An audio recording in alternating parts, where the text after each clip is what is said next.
Hey everyone, welcome back to another episode of Adobo and Avocados. So, my name is Marie, and as usual, I've got with me the amazing. Here we go. There you go. I got it right. The I am amazing Nicole sidekick. van der Hoeven, and I am the sidekick to Marie's Batman. I'm the Robin to Marie's Batman. And As over there always. Yeah. is someone that I just met like maybe 5 minutes ago, and I'm excited to hear more about. Renata, would you like to introduce yourself? Yes, of course. Hello, everyone. I am Renata, or Renata, if you want to say it in the Brazilian way. I am from Brazil. I live in San Francisco, California nowadays. I moved here 4 years ago in 2019, and I work as a software quality engineer director at a company called Cordial in the United States. And yeah, I love quality engineering, and I've been working in the field for about 18 plus years. So, yeah, I'm here to share a little bit of my thoughts, experiences, and learn from you all as well. So, thank you for the Awesome. invitation. Oh, thank you so much for accepting our invitation. But before we start and before we get to know you more, some announcements just from our side. So, next month I'm actually headed to Berlin again because there is a conference called How Tech many? JS That's Summit. that'll be the third time. Is that yeah? I should just live in Berlin now because I've been flying there quite a few times. But there is a conference. I think you're attending as well, Renata, virtually because I saw your I am. virtual card. So When hopefully is I'll that? see you there. December 7 to 8, I believe. And the hybrid and then the virtual event days, I think the week after or something like that. But anyway, the topic that I'll be talking about is how you can achieve holistic web performance with Grafana and K6. So I'll be talking about a tool that I recently learned this year, which is Grafana Faro, and share that with the attendees. So if you're in Berlin, you've got some budget to attend the conference, then check out SJS Summit because there's a lot of other amazing speakers Do you there as just really love Berlin or well. something? I think the tech conferences love Berlin. It That's seems to right. be like the center hub for tech conferences. But yeah, let's now put the spotlight back to Renata. So, how do I know Renata? So, I think just via the testing community. So, we've connected like way, way back, but this is actually the first time we're speaking in person. But my good friend Rafaela, who was also a previous guest of Adobo and Avocados, recommended Renata as one of the women in tech to reach out for a future guest here in Adobo and Avocados. But one question that we like to ask all of our guests is this question of what is your adobo? And we'll explain that.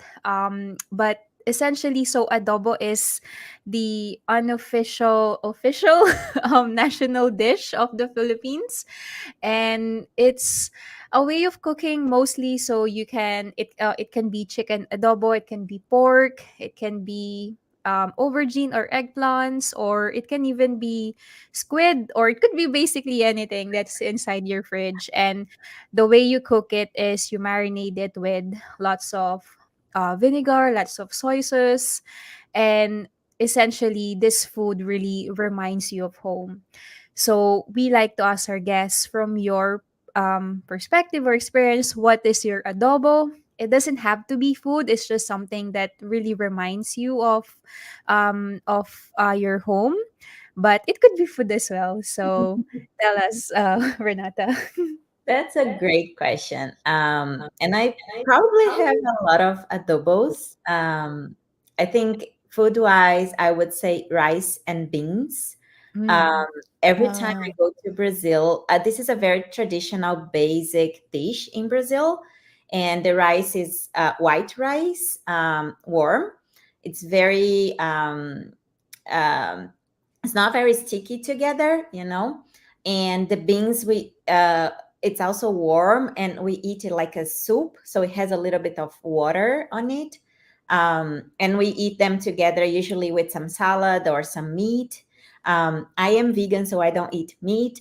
But in my case, every time I go to Brazil, it doesn't matter what time it is. When I arrive, I eat like a mountain of rice and beans. Oh, yes. So the flavor, and it's so funny because I live here in San Francisco. I can't make like something like Mhm. home. The seasoning is very from Brazil, so that's one of my favorite adobos, food wise. But also music. I love Mm. dancing, and there is a Brazilian funk music. I mean style, and we dance like we move our hips. It's similar to salsa somehow, but a little bit more aggressive and sensual. So I love that. I really like it. Amazing. Apart from you love dancing, what else do you do outside of work? Um, Too many things as well. I love being in the nature. So I'm a very outdoorsy person. I love going hiking, camping, backpacking. So sometimes we go for days in the wilderness. I love slackline, which is a line where you usually tie between trees and you walk on it. Oh. There is a style called highline, which is between mountains. So very Oh, wow. Yes. I've done it once. I Uh, really would love to be better at that, but I'm not really practicing a lot. So maybe one day I will get back to it. Acro yoga is something else that I love doing, which is yoga with acrobatics. So you do upside downs on someone's feet. You do handstands on someone's hand. So it's very acrobatic and Oh, you have some really cool hobbies. yeah, I feel yeah. like I feel like my hobbies are now boring I compared know, to right? It's like, what do I like? Traveling. Okay. Not between buildings or mountains. yeah, or acro yoga. Yeah, but there is a lot Yeah. about traveling that is amazing, like experiencing new cultures, meeting new people, eating new food. So this is all great. Yeah, I'm a fan of that too. Nice. I still now think my hobbies are now boring, but Yeah, yeah, maybe it's my well, I can't maybe do what's that thing that Blackline. you is it that the one where it's like in between two mountains? Yes. Maybe not for me, but yeah, I would love to see I would love to try acro yoga maybe in the future. Yeah. So There I'll is ask a you about huge it. community all around the world. I'll Mm. try to find something close to you too, and then share with you. So maybe you can try one day. Yeah, definitely. So, how did you Um get from all of these really cool, kind of thrill seeking hobbies to something like testing? How did that story happen? That's interesting. So I think first testing and then those cool activities, maybe. Okay, the other way Yeah, around. I consider myself really lucky because I started my career in IT when I was 17. mhm. Um, it was some sort of by accident, some sort of by indication. I have an aunt, and she's a career coach person. Initially, she used to work in a very big company forming people. It's an engineering company, so very engineering guided. But she was really involved in educating people, making them grow, and helping them finding a better career. And we come from a very poor family. My parents did not graduate on school, and they had a very basic jobs, and they couldn't afford paying university or any schools for me. So this aunt was usually very um, motivating and inspiring to us. And she actually had a friend who had an IT company, and they needed someone. I didn't have any knowledge by the time, and then I got the job opportunity. Working that time was very different than nowadays, and I just got to get there and then understand how things worked. And Mhm. soon I started to study IT. specifically, and then I just fell in love with coding and quality, etc. So after this first job, I think I stayed there for about 4 years or so. um, and I had a friend who was a what was called that time, a business analyst. No, it was something analyst. There was only one role in IT back that days, right? And I they used to work more closely with software, and then I was like, this is interesting. I think I like that. And then I got to know programming, and I saw a position for a quality engineer, a tester, basically at the time. And I that was like very uncommon those days. And I thought it would be easier for me to get to development by that path. And I just ended up loving college engineering, and then I just stayed. So yeah, I think this is a good summary of how it happened. How about you too? I would love to hear your stories as well. Ooh, Nicole, do you want to start? Sure. I got into it because of love. I had no idea what testing was, and I thought that if you got into tech, that meant you were a developer. And I didn't want to just be a developer because I thought that developers didn't talk to anyone. I thought developers just like stayed in a basement and typed on a computer and never talked to anybody else. And I was like, well, that's not me. So I guess, tech isn't for me. Then I met a man who's now my husband who was in testing. I was like, "What is that?" And he told me and I was like, "Wait, so you get to try new things and then you learn them and you try to break them and that's your job and you're always doing this?" Like I do that for fun. Sign me up. That's That's amazing. basically how I got into it. But I'm an economics major. Like I did not think I was going to be in computer science at all. Wow. That's, yeah, I love to see how the different roles and education tie together. I think that's very um, rich for us all. Yeah. So from my side, I had some interest already. So I think this was back when MySpace was still the hype. I was already programming in a way, like updating the profile, adding bunch of like CSS animations, adding some HTML like content to it. But then when it was about to choose what to study, it was more of like this naming choice. So I found this course and the naming was really, really beautiful, like from my perspective that day, because it was computer science with business management and accounting. And I'm like, oh, this sounds interesting. Like I'd have the opportunity to not one, but to learn three different areas. But I didn't know about testing until after finding like a graduate job, because most of the jobs that were being imposed to us by our professors were like developers or people working as, I guess, like database analysts or database admins. And at that time, I didn't really want to do any of those roles. So I saw this company who was doing a graduate program dedicated to software testing. Wow. And I was like, wow, I didn't know that such programs actually exist, because we weren't taught that much about testing Yeah. while we were studying. And so, yeah, I applied to that program, and that's how it started. So, from a graduate consultant, and then now, yeah, a career change to a developer advocate. Funny because now my job title has the word developer, even Yeah, though at the exactly. beginning I didn't want to do a developer role. But it's like a misconception that people have. That's definitely one of my misconception, that to be a developer advocate, you need to be a developer. So yeah, that's how I ended up in testing and tech. That's very cool. Thank you too for sharing.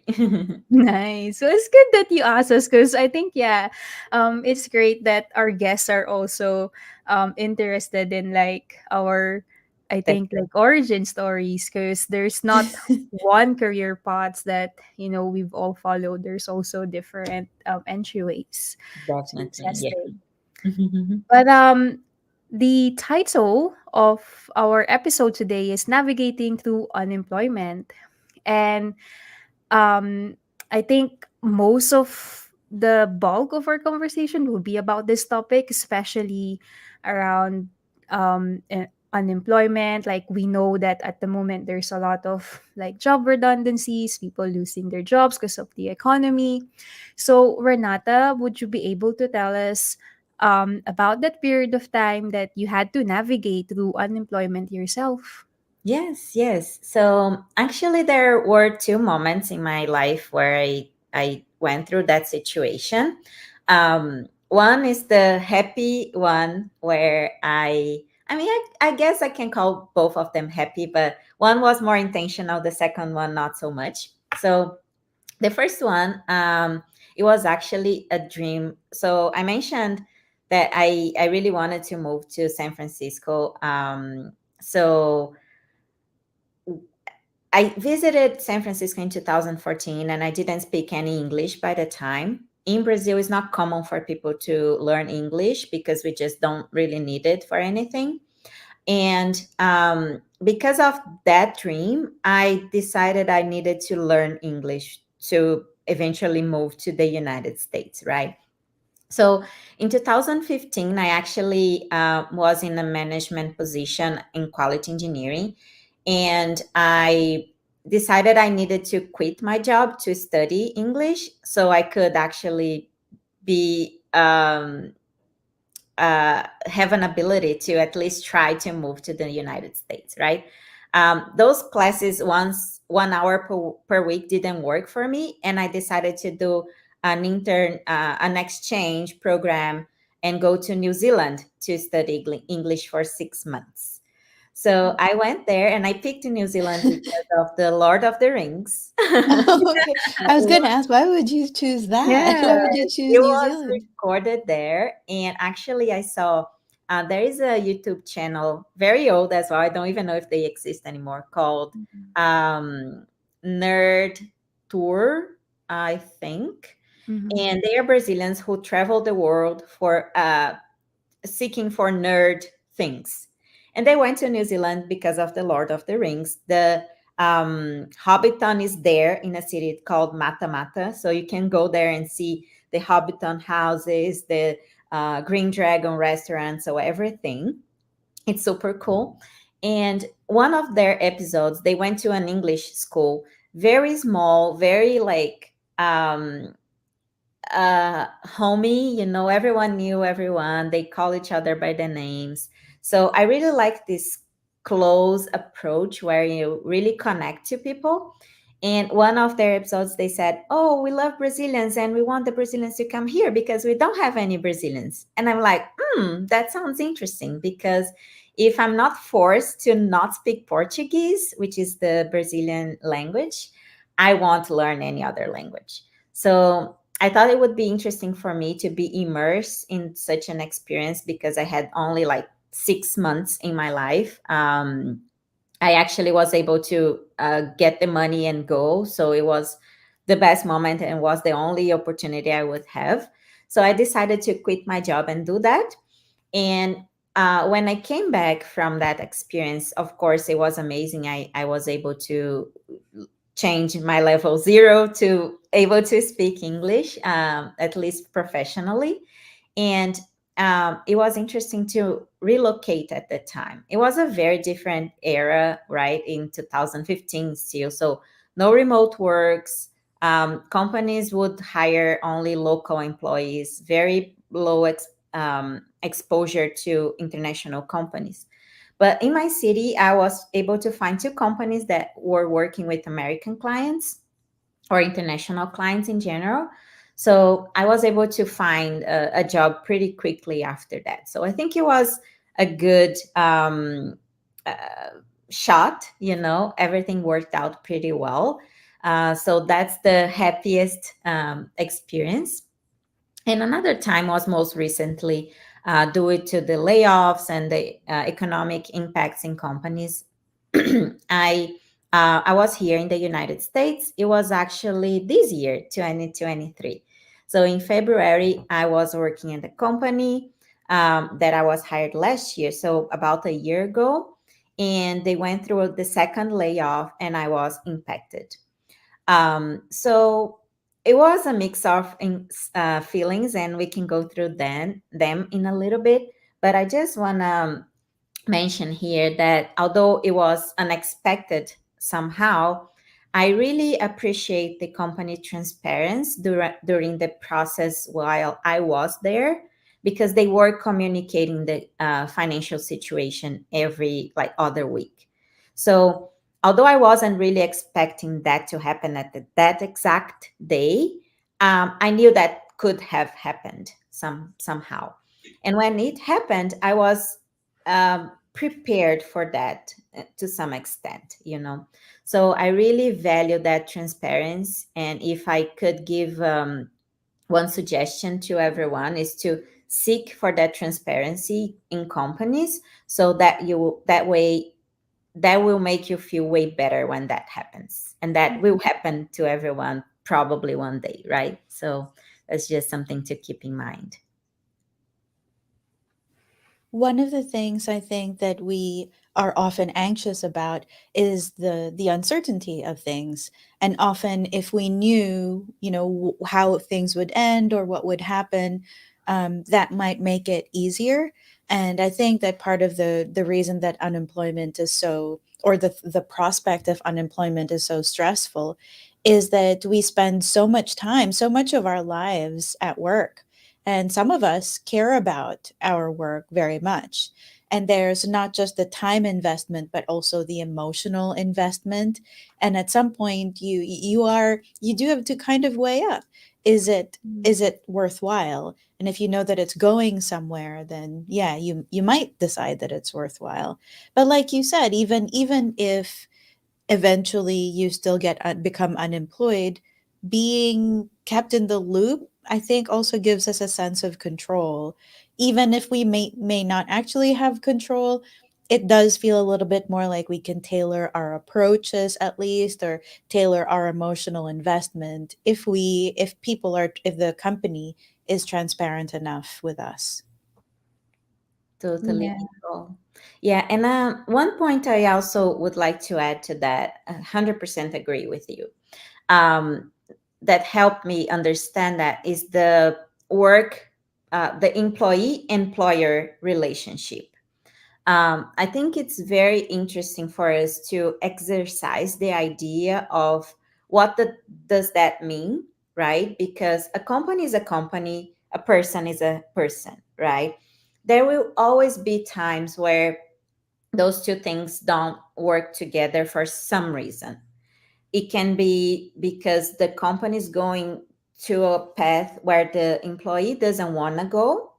It can be because the company is going to a path where the employee does cannot go for any reasons, and vice versa too, right? Sometimes we want something that the company can provide to us.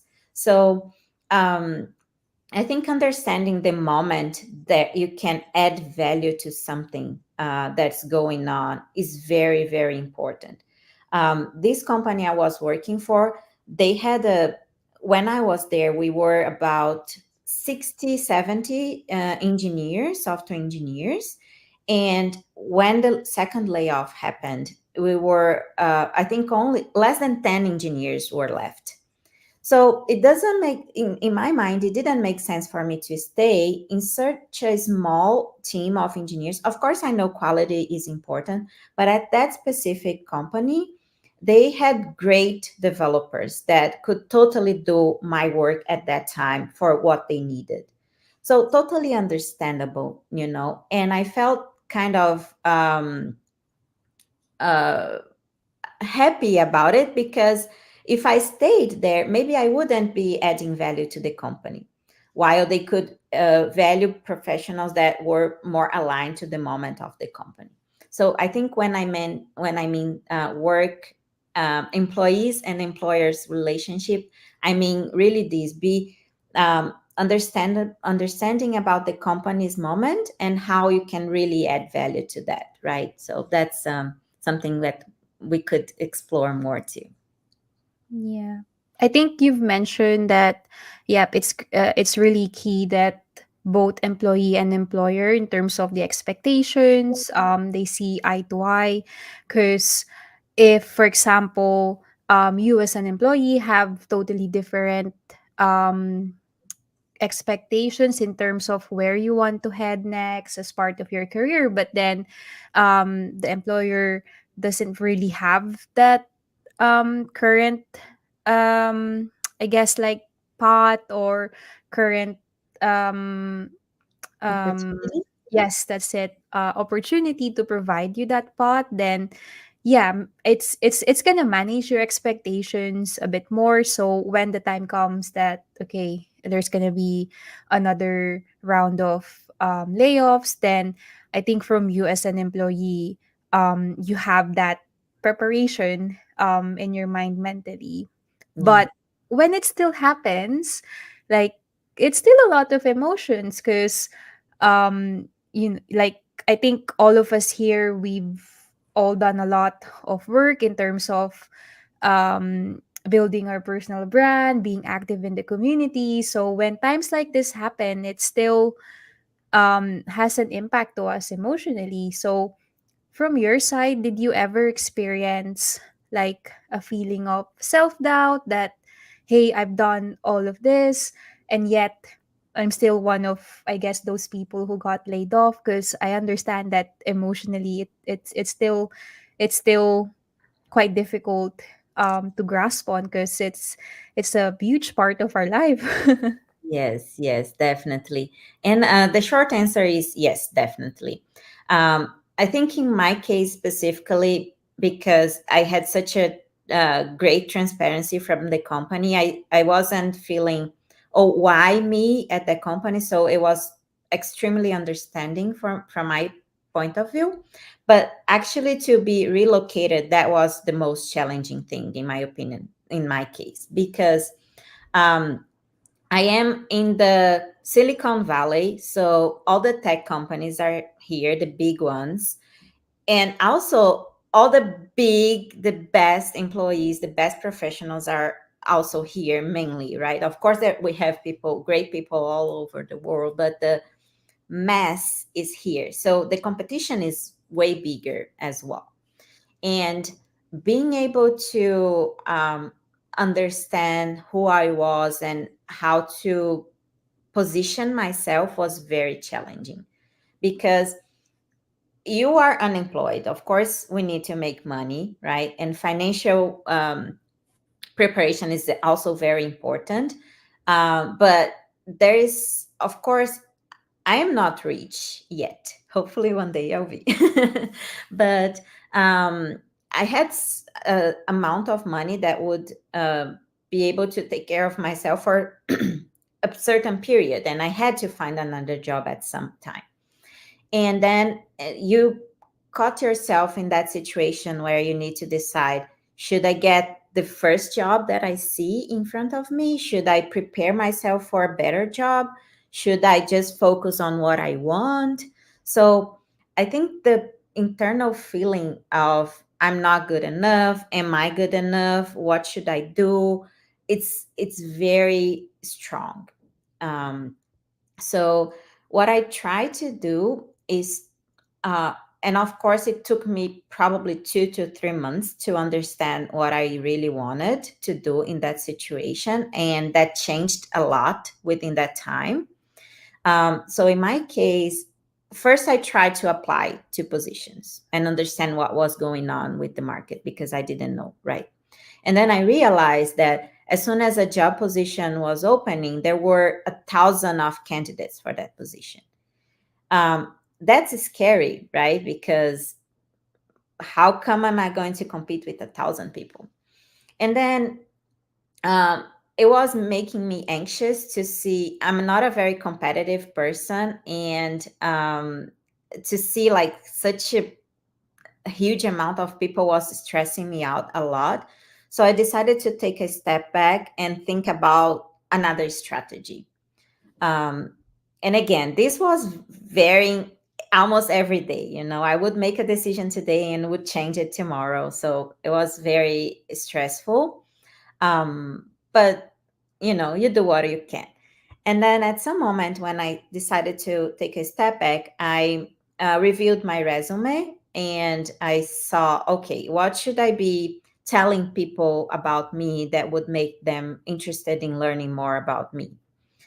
So I think this um, first impression is important to improve because people don't know us, right? And then we need to be able to tell them who we are in a simple, easy way. So it took me a few other weeks to understand what I wanted to show about myself and how to show that, because again, different people have different ways of communication. So you need to understand what works, what it doesn't. And then after I decided that, I still felt that it was a lot of competition and I just couldn't go with that at that moment. So I decided to take another break. And one thing that I love, and I since I moved to the United States, I kind of stopped, is to being active in the community. I used to give a lot of talks in Brazil. I organized the conference for probably 4 or 5 years, still going on till nowadays. Next year is going to be the 10th year.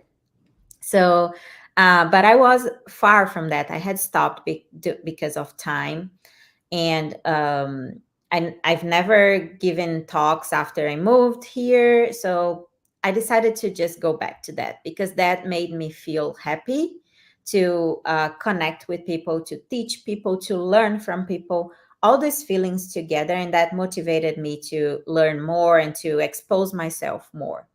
So that's when I decided to create my website and kind of expose that more formally, professionally to people. And I also recorded 2 trainings for the Test Automation University website, which is an amazing school with a lot of free trainings for people.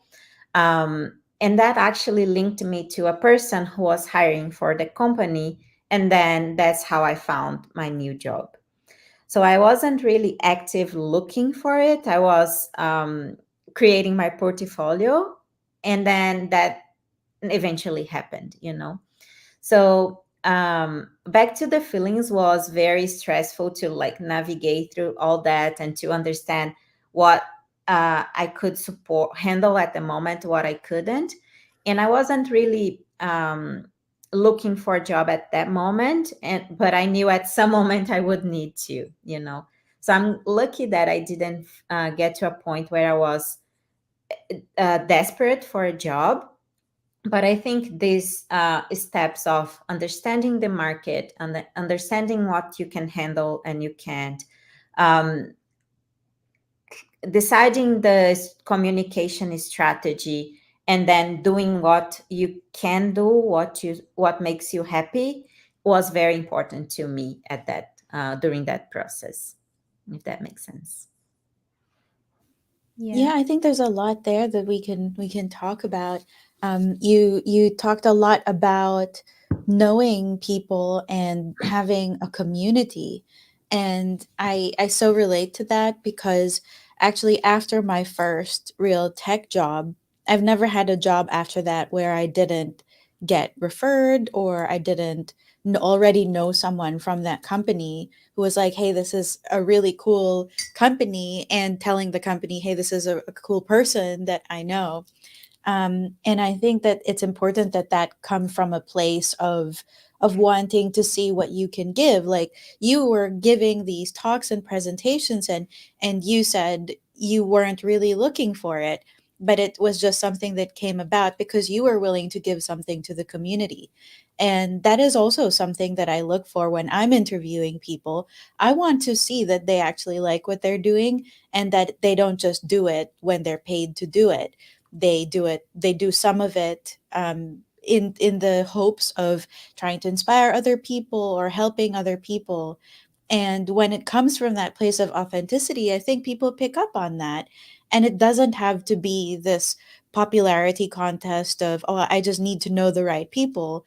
It's like, no, I want to connect with actually cool people that I want to have in my life. And that just makes it a little bit more natural for you to recommend good people and for them to recommend you. Yeah. It also shows like the power of like building your brand, because like you took the time to create your portfolio.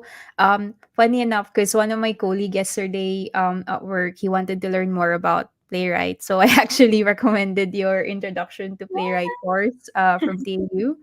And that's just because the community, even though it's big, like actually, like it's a small community, like it's such a small world that like when we go to conferences, like sometimes we see the same people, and like even though we haven't met in person because we've connected online, then it's just easy to talk to that person, and if that person knows of connections that can benefit you, then like that just goes on and on. So I think Nicole and I, we've spoken about like creating an episode about personal brand. So definitely in the future we need to do that, because this is one massive advantage out of it, because it really puts you it really makes you stand out as a candidate, because like you said, if you just go with, I guess, the traditional way of like applying for jobs, and then there's also 1000 other people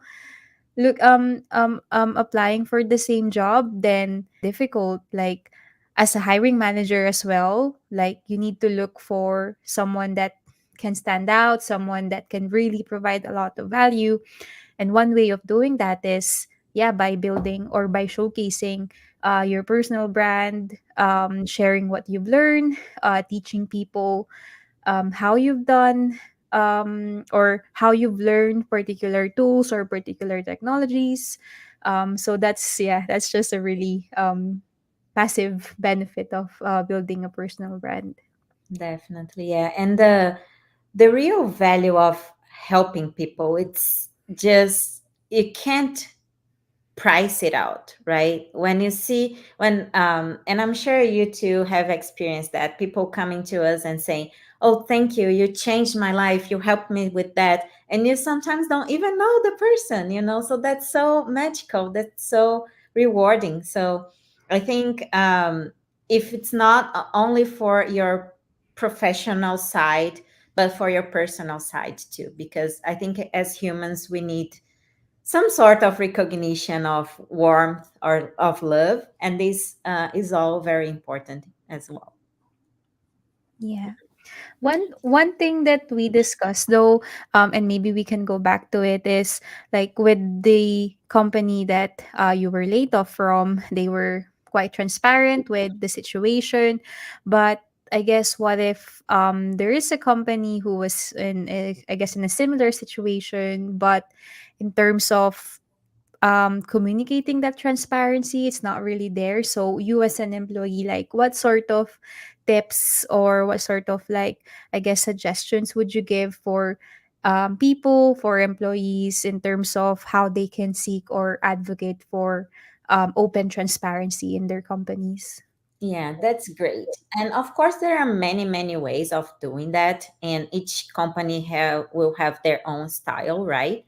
But one thing that I found very outstanding from this company specifically, they had transparency as one of their values. So this is one huge flag that you can seek for when you are looking for a new job. And of course, on our side as an employee, you need to understand um, what comes with that, because you will need to provide transparency as well. So at this company, they had this as a value. They had an open salary policy, so everyone knew their salaries. And it's so interesting because first you think it's scary, right? What, this person will know my salary? But it's actually the opposite. You feel so comfortable knowing that where you are and where you can go, that creates a natural cycle of education and collaboration within people. So this is one very like simple tip to seek for. But of course, there are not all the companies are there yet, and I see that I have two tips for two like different positions. One as a leader, right? How can you exercise transparency? And I would say talk to your managees reports openly about it. Tell them how you feel about it, and if you had that experience before, how did that impact you, positively and negatively? So just share with that.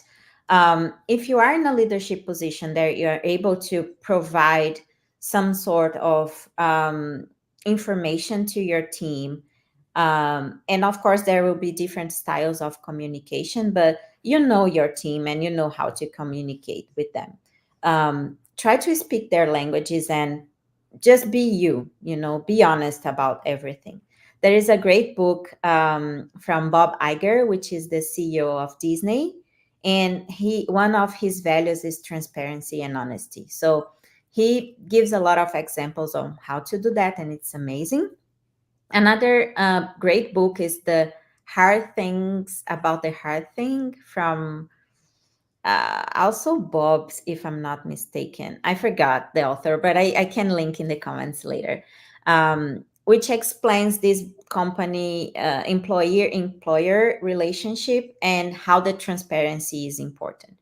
So there are great resources for you to learn the value of practicing that. And if you're not a leader, but if you are an employee, you can tell your leadership how you feel about that. So instead of being complaining about the lack of transparency, just give them an example. Hey, if you tell me that it's probably gonna happen a layoff, I'm gonna be I'll feel good about it. I will appreciate it instead of being fearful. Of course, not instead of, because the feeling will always be there, right? But practice things that will tell your leadership that you are okay with bad news as well. um, and of course understanding why that comes from and what are the results of that. So those two things I think we can practice daily, and then help the company practice transparency more. I think one of the things that we don't think about a lot is the fact, or acknowledge, is the fact that there is a power dynamic at play between an employee and an employer. And we often think about power dynamics in terms of like parent child or teacher student. But even when we're adults, there is still that power dynamic of usually the employer has more power, has more control, and has more of a say in the decision of what happens next. And it's not always the case. Sometimes there are employees that hold the cards. But I think from the point of view of the employer, it's very necessary to accept that, to acknowledge that power discrepancy, and also put things into place so that the other person, the employee, feels protected. Because when you are in a situation when there's an imbalance of power, it can be very easy to take advantage of someone, even if you're not intending to. And some of the things that can help with that are things like communication and transparency, and like really just going out of your way to ask someone how they're feeling, and keeping them in the loop. And then on the side of the employee, I think it's also equally important to set up boundaries. Acknowledging the power dynamic means also saying, like, this part I will accept and consent to, this part I won't consent to, and if you treat me this way, then I will walk. And you also need to be able to put your money where your mouth is and actually walk out that door if you're not being treated well. Definitely, yeah. Yeah, this is very important, aligning your values with the place you are working with. Definitely. Yeah. Apart from, I guess, like, I don't know if there's any other steps that you took bouncing back from that situation where you were navigating through unemployment, because you were sharing that you tried different approaches and then you took a break and you focus on creating your portfolio and through your personal brand and knowing people from the community. That's how you managed to land this job. But I'm wondering, were there any other steps or any other practices that you tried to do that really help you bounce back from that situation? Yes. I think in summary, that's what I did. But of course, there were a lot of preparation and experience and experimentation around that, right? So, for example, when I updated my resume, I sent out to a few companies to see if that was giving me any inputs, any results. And then from time to time, I would change, for example, main words in the resume to align with the position I was looking for or applying to see if that would work better. So, researching a lot and understanding what works, what it doesn't.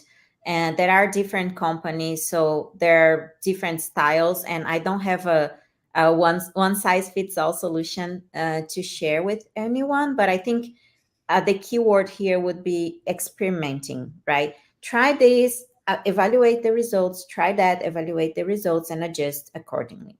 That's in relation to the resume. And although I wasn't really looking for a job, I tried to get some interviews just to practice speaking and being effective in communication. Mhm. So, learning from the interviewers is amazing. They ask you questions where maybe sometimes you are not thinking about. So, I think going through some sorts of interviews, of course, not just for fun, but intentionally, right? Um, it's our time and it's their time. We don't want to waste anyone's time. But if there was a position that I was some sort of interested in, I would apply for that. And if I got the interview, I would use that as an experience, right? So really preparing for that, thinking about questions they could ask.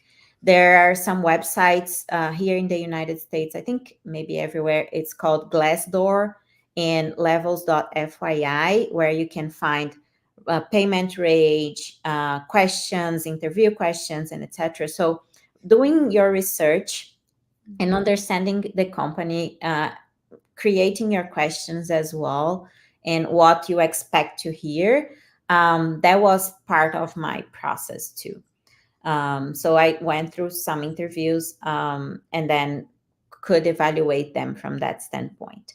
And another thing is to have in your portfolio not only like who you are in terms of profile, like as your past experiences, but try to create something new as well. For example, my GitHub, I created some projects to show my experience, right? Because it doesn't matter if you just say, "Oh, I know playwright," but how, what? So it's nice to have some practical examples out there, because this helps you prepare for the interviews and helps the interviewer to learn more about you too. So I think in general, these are my experiences that I think it helped a lot. Oh, I think Nicole's having some camera troubles. Yeah. Yeah, I'm here. Let me just Okay. get back to sleep. All right. Yeah. Okay, maybe while we wait for Nicole. Oh, there you go. Yeah. All good. Um, Actually, very quick. Have any of you experienced unemployment like that? not from my side, no. I haven't really Okay. experienced that. Yeah. You neither, Nicole? I guess technically I have. It was before I got into tech. Mm. I I studied. I It was a very turbulent time in my life, and I was finishing uni, and I shifted majors 6 times, I think, over 2 different countries, and then I moved to a third one right away. And there was a period of time where I legally could not work. and I was kind of like, what do I do with my time that is still productive? Because I don't have the visa to work. Mm-hmm. And I ended up doing what you suggested, Renata, which is to learn as much as I could. And I didn't know, if I had known like what industry I wanted to get into, that learning would have been more tailored and focused. Mm-hmm. Instead, I was kind of like, I studied Mandarin, and then, I studied psychology, and then I just did a lot of different things, but I Mm-hmm. don't regret any of it, because the learning part of it, the process of it, has been way more useful for me in my current job than anything that I actually learned was. So it's Yes, yes. never wasted. Yeah. So you touched a great point, which is what could you do at that time, right? So you didn't try to do more than you could because you couldn't work legally, and then you didn't do that. Mm-hmm. So, and I love when you say that the learning process was more important than the learning itself, right? So, for sure, yeah, this is never wasted, and this is always great when you can exercise our brains, our experiences somehow. So thank you for sharing that too. I also really love the difference between confidence and self efficacy, because I think that learning helps you with the self efficacy part. So, confidence is typically like when you know you've done something and you have to do something similar. It's like, oh, I know I can do this because I've done something similar before. And self efficacy is not like that, because it's still having that feeling of I can do this even if you haven't done it before.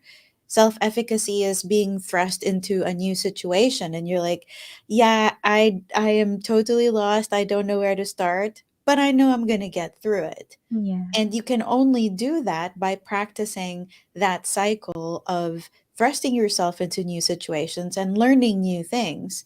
And that's what I mean, that it doesn't matter actually what you learned. The fact that you have been able to learn gives you gives you the enough self-esteem to carry you through to whatever it is, and have this feeling that, rather than going into anxiety, have this understanding that you're going to be okay. Yes, beautiful. Yeah. Um, I think we've covered a lot of things, but one thing that I think we also need to be transparent about is the financial impact. I'm like I guess with situations like this, the importance of having financial budgets are really important. So from your side, Renata, like what sort of, I guess, financial preparations did you had to make? Did you have to make? Did you change bits of your lifestyle, or or did you navigate through it perfectly okay? Yeah, that's a great question. I think I would give you different answers depending on what of the time of my life. So when I moved to the United States was the very first time where I was actually educating myself in finances. So before that, I never understood the whys, or I was just living, right? I would travel. Of course, I was having a nice lifestyle, but it wasn't the best, but it was fine. I was making me happy. But when I moved here, I started to think about my future, right? Like right now, I am 37 years old and I still have a lot of energy, but maybe in 30 years, I won't anymore. And if I have to do the same things I do today, it's going to be very challenging to me. Um, and then I started to understand more about saving money, investing, and etc. And one of my goals was to have some financial goals. One of them is to have an emergency fund budget, and this is what I pursue for the past 2 years before I got laid off, right? So when it actually happened, I was very comfortably financially very comfortable financially, in terms of, okay, I can stay 1 year without any jobs and I can live my life without major changes. Of course, I would need to be more conscious and aware about money spent, but that's fine.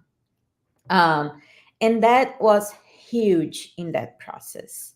So I would highly recommend anyone to think about that and see what you can do to prioritize that, even if it's something that cannot happen right now in your life. But try to do that as fast as you can, Mhm. because that will give you another level of I don't even know the word, but confidence, less stress, less anxiety to navigate through that, because it's not an easy situation. Um, and then with that, I actually stayed 8 months unemployed, and then I didn't need to spend all my money, right? So I still have had a little bit. But now that I'm employed again, my first goal is to build that savings again. So I am living a more thin lifestyle right now in order to get to the point where I'm comfortable again for another year without unemployment. And then I will probably be more relaxed about it. And then the other goals too. We're talking about me in the future, right? In 30 years, probably. So I have more bigger goals, and I'm learning every day. It's not easy, but I'm learning every day how to invest that and get the most out of the investment. So that's another thing that I try to work on. Oh, Renata, we don't have enough time, but I Yeah. mentioned I'm an economics major, right? Personal finance is like one of the things I'm actually incredibly passionate about.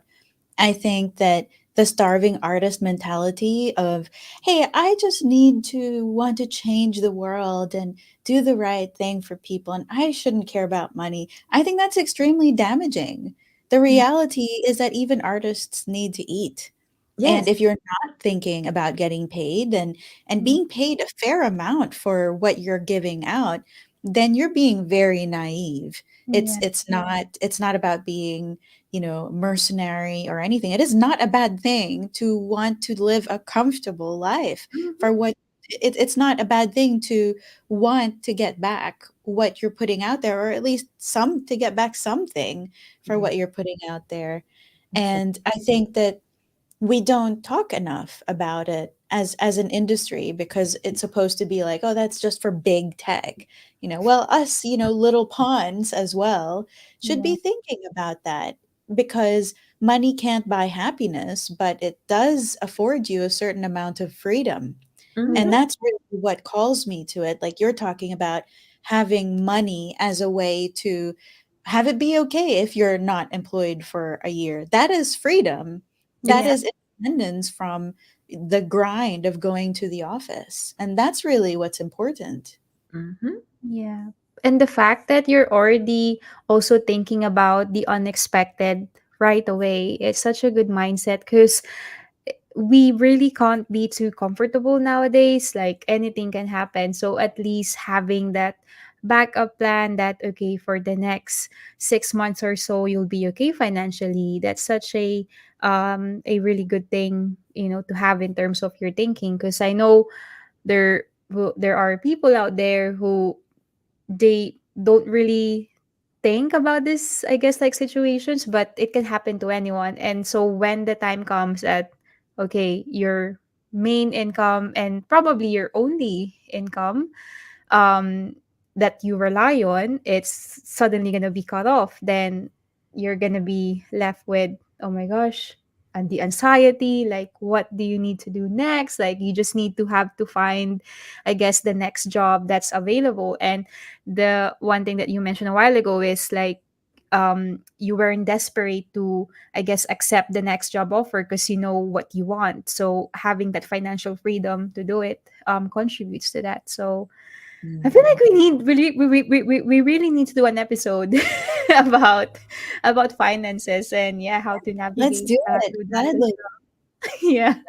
I feel But like that's very important because impacts not yeah, only yourself but your partners, your yes, family, right? yeah, Imagine I was talking to my boyfriend, like, imagine if I couldn't afford rent. What yeah. would we do? We would need to move. Moving right now, really? You know?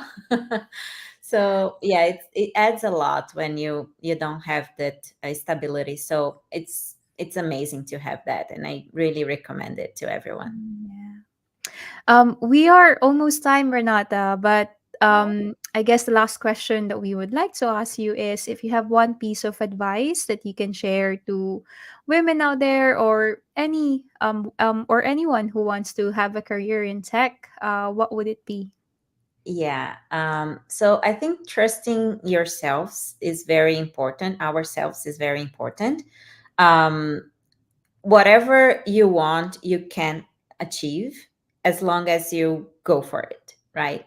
It's not going to be easy. You'll find a lot of challenges, resistance. But I think surrounding ourselves with people who can lift us and walk with us, it's very important too. We talked about the power of the community, and sometimes people who people that we don't know will help us more than our loved ones that are very close to us. So although it's hard, it's very important to be aware of who you want to be with in those times, you know. And there are a lot of great people out there. um, you're not alone. Just go and find help. I think that's something really valuable in our area for sure. Awesome. Well, thank you so much, Renata, for such an insightful episode. That is it for today. And yeah, I hope to anyone who's gonna watch this, who's currently experiencing unemployment, or who are just taking a break, hopefully they can learn something from you, from this episode. But yeah, for now, this is the end, and we'll be back next time with another episode of Adobo and Avocados. But thank you so much, Renata, for being with us today. Amazing. Thanks, Thank you, Marie. Renata. Thank you, Nicole. It was really helpful and insightful too. It was great meeting you. Thanks, Yeah. everyone, for Thank watching. you so much. Bye.